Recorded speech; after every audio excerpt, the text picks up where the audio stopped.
Tom Strong Volume 1, A Origem, a 276ª HQ que eu estou lendo esse ano. Bem, esse aqui é uma série do Alan Moore, que ele escreveu para um selo da DC, e que acaba sendo também meio que irmão do selo da Vertigo, que foi o mesmo em que saiu outra obra dele, como por exemplo Prometheia, que é uma HQ excelente, que eu já li ano passado, então acabou não entrando aqui nesses vídeos que eu vim fazendo. O Tom Strong é basicamente uma obra de ficção científica pulp.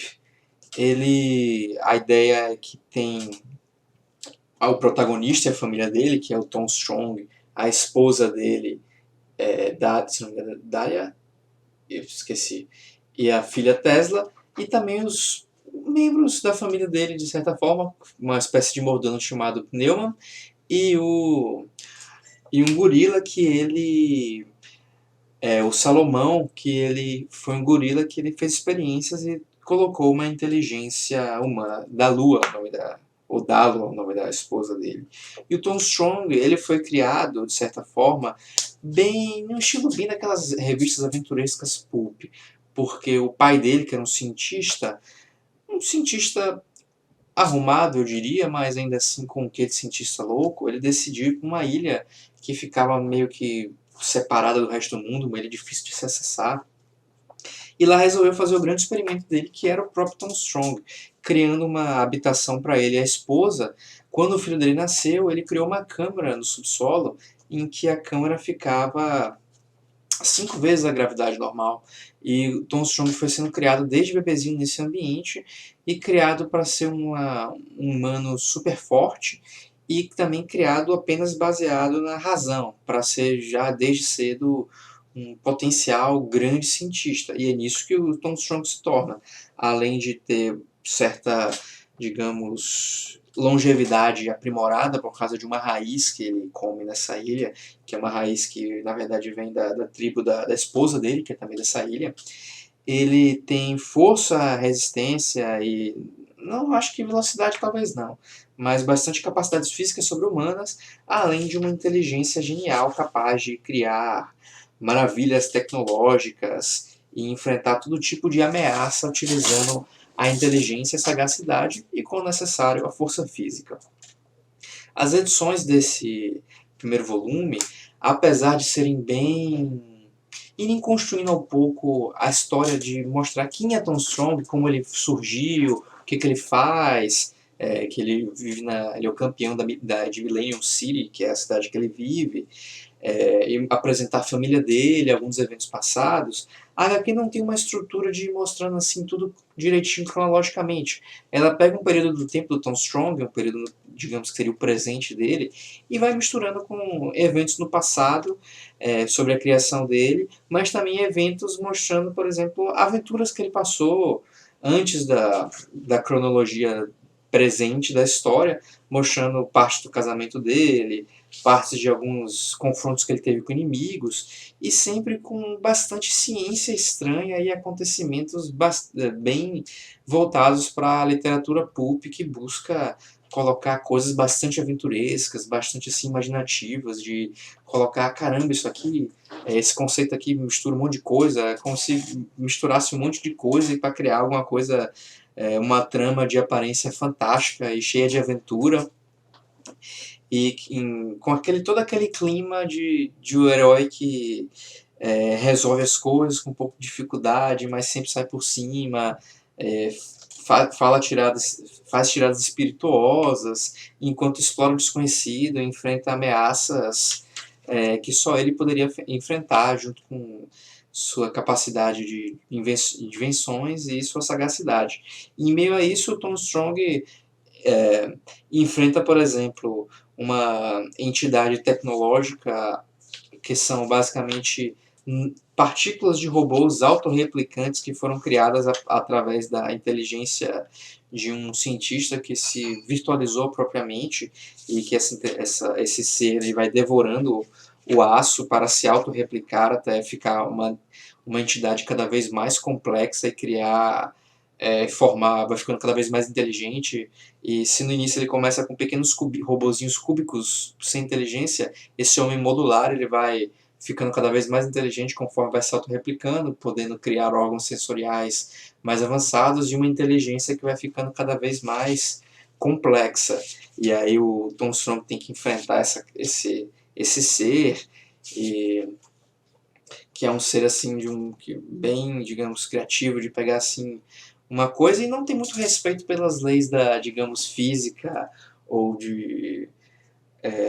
química e tudo mais. A ideia é principalmente pegar um conceito, jogar o conceito e dar bases científicas não exatamente improvisadas, mas aventurescas e fantasiosas para criar essas ameaças, todas bem, digamos, originais. Tom Strong também nessa edição enfrenta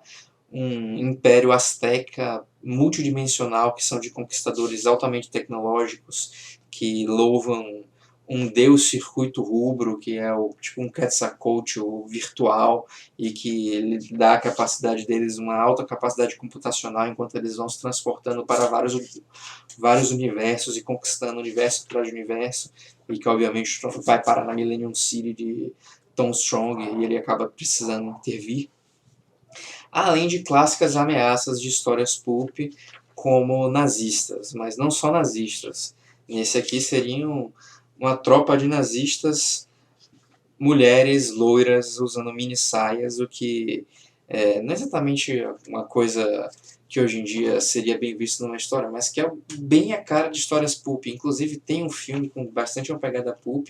que me lembrou muito isso aqui, que é um filme que os nazistas eles não são destruídos, eles fogem para a Lua e voltam numa nave voadora, e a capitã deles é uma mulher loira também, bem o estilo dessa vilã aqui. Inclusive essa história é interessante para uma coisa que eles fazem na obra, que é muitas das histórias eles têm artes diferenciadas para mostrar períodos diferentes da história do Tom Strong. Então essa aqui, digamos, é a arte principal, mas essa aqui que ele enfrenta essas nazistas, ela tem uma arte mais um estilo brucutu, enquanto outros momentos vão mudando esse estilo, às vezes para representar como se fosse uma arte da época em que a história está se passando e um período diferenciado da vida do Tom Strong. Além de toda uma metalinguagem, quer dizer, uma semi-metalinguagem, ou uma metalinguagem completa, em que na Millennium City existe uma revistinha do Tom Strong e mostra um garoto lendo a revistinha do Tom Strong, é assim que começa a obra, na verdade, ele lendo a Tom Strong a origem e descobrindo como foi que surgiu Tom Strong, e faz parte de um clube de leitura por assinatura das revistas, que é uma coisa que, se não me engano, existia com revistinhas do passado. Então busca emular uma série de coisas sobre revistas antigas, e não só revistas antigas, mas um estilo de história que é bem ali entre os anos 20 e os anos, pouco depois dos anos 40, que parte do foi não foi parte do contexto onde surgiu a Marvel, não, mas foi parte do contexto onde surgiu as primeiras revistas da DC, como por exemplo o Superman, além de várias revistas, as revistas pulp, na verdade, em sua maioria eram, tinha até uma que o nome era Pulp Magazine, eram revistas literárias, e foram onde figuraram histórias como Conan o Bárbaro, do Robert E. Howard, e também as histórias do Lovecraft, que lidava muito com ciência estranha, que é um dos grandes temas das histórias pulp, e que é um dos pilares do Tom Strong. Essa aqui é uma revista muito gostosa de ler, e que o Tom Strong não, o Alan Moore pode exercitar toda a criatividade dele para colocar inimigos bizarros e situações bem assim viajadas para o protagonista enfrentar. Eu sinto aqui como se o Alan Moore estivesse se divertindo escrevendo, talvez mais do que outras obras. Não sei como funciona para ele a escrita, mas para mim são poucas coisas que eu escrevo que consigo de fato me divertir. Para mim a escrita é muito mais um desafio que preciso enfrentar carregando uma pedra pela montanha acima para conseguir terminar, do que um passeio no parque. Mas para mim assim funciona. E em última análise eu gosto de escrever porque eu me sinto agoniado e ansioso quando eu fico muito tempo sem escrever. E aqui eu sinto que o Alan Moore realmente se divertiu e foi escrevendo assim o que ele achou mais divertido para aquele momento, mas claro, com todo o rigor do Alan Moore de criar, situações em que criar situações em que emulem essas revistas, essas histórias antigas, de história pulp e as obras pautadas na ciência estranha. Mas é uma revista que eu recomendo bastante, mas que eu não vou estar terminando de ler essas edições esse ano, para esse meu projeto aqui, 365 HQs. Eu vou ler o segundo volume, que eu já terminei, eu já comecei, vou terminar, mas ela tam, também por causa da questão de buscar as HQs antigas, como também por ser em parte o próprio estilo do Alan Moore, essa é uma obra com bastante diálogo, bastante coisa para ler, o que acaba sendo oneroso um pouco para esse meu ritmo, que eu estou tendo que ler 2 revistas por dia para aí ficar em dia para esse projeto do 365 HQs. Mas eventualmente eu vou estar lendo tudo. Talvez ano que vem, mesmo eu não participando, não fazendo, tentando fazer esse negócio de uma HQ por dia, se eu vir a ler os outros volumes de Tom Strong, eu posso estar comentando sobre elas. Mas por enquanto eu vou ficando por aqui. E basicamente até a próxima, onde eu voltarei com o volume 3 de Monster. Monster não, de Pluto. Monster eu já li.